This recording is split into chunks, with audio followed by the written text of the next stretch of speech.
Kayo po, Mayor, ay naandun parati. Kahit wala po kayong kailangan sa amin, naandyan kayo po.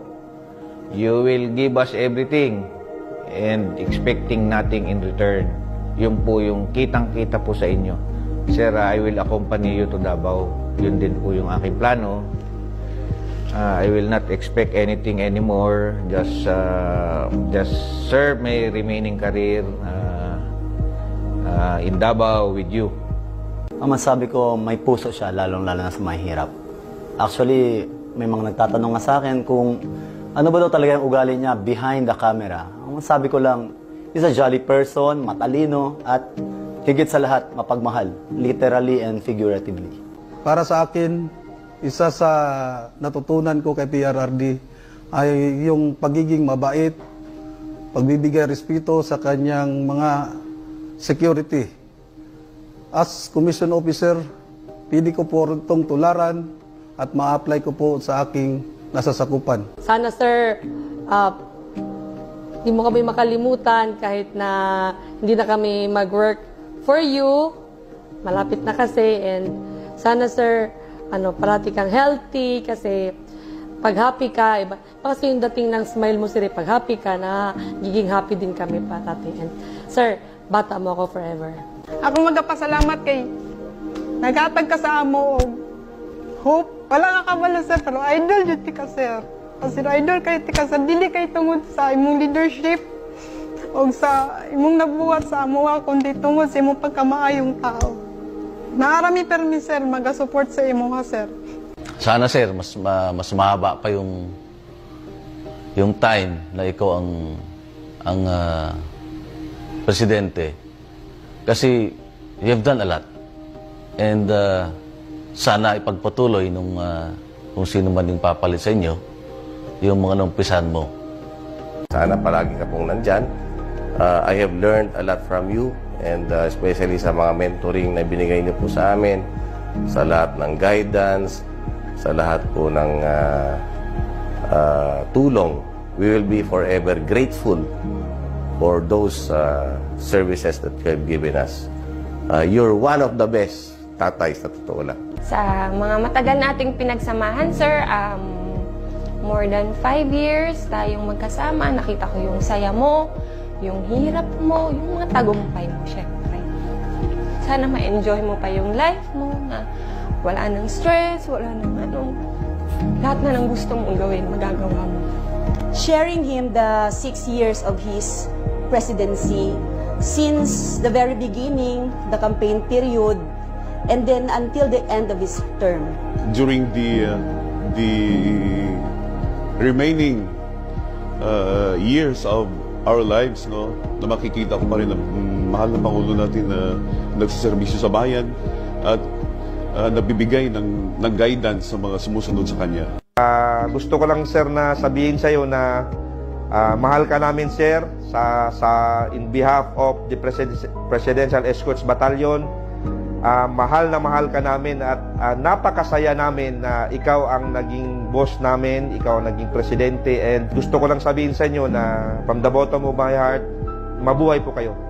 Maraming pong salamat sir. Sir, sa 6 na taon na naging security officer nyo ako, maraming salamat sa kumpiyansa at tiwala na ibinigay nyo sa akin at saka sa aking mga kasamahan ng mga security officers. Ang hangad lang namin palagi sa inyo, sir, ay maprotektahan kayo, maging safety kayo. PRRD has been more than just my commander-in-chief being in the military. So I always looked up to him like parang he's my father. Kasi there were many instances that we ate together, then sobrang relaxed lang. He would make jokes, he would tell silly jokes, even personal stories na dapat din niya kinagkwento sa amin, kumbaga. Pero he's very open. Ang masabi ko, may puso siya, lalong-lalo na sa mahirap. Actually, may mga nagtatanong nga sa akin kung ano ba daw talaga yung ugali niya behind the camera. Ang masabi ko lang, he's a jolly person, matalino, at higit sa lahat, mapagmahal, literally and figuratively. Mahigit 5 taon ko na nakasama ating Pangulo. Doon ako palagi sa kanyang likod. Nakita kung gaano siya katapat sa ating bansa at sa mga mamayang Pilipino. Tayo, sir, kasi hindi mo kami trinit na mga security mo. Yun lang talaga actually yung nakaano sa amin na we were treated as part of your family. So, I'm really, really proud to have the honor to work with you as your aide. And in TV, you see him wearing barong, but after all the fiasco is over, he goes back and he changes into comfortable clothes, baggy shirts, jogging pants, chinelas, and he will enjoy a simple dish with us. He is the kind of person na pag nakikita mong kumakain, sobrang ganado. Kahit na yung ulam bulad, parang pati ikaw gaganahan kasi papaisip ka, parang sarap ng bulad, kakain na lang din ako. So seeing him like that, na simple pleasures in life, he enjoys very much. Wait lang, naiyak ako. Bisit! I will always remember all the lessons you've taught me throughout my career and for the rest of my life. PRRD was always a father figure, not only to me but to all of us.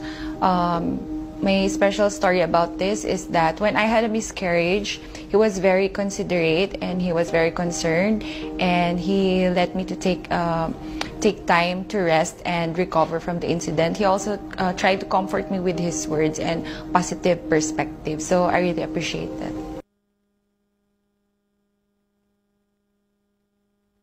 Nakakatuwa, no? Kayo po may... Ganun pala ang Tatay Digong. Sobrang nakakadurog ng puso talaga. Kaya naman pala minahal siya ng todo talaga ng taong bayan. Even yung mga taong nakapalibot sa kanya mismo. Ganun ang sinasabi. So, talagang makatotohanan lang. Hindi siya pakitang tao. Grabe. Salat yung Tatay Digong.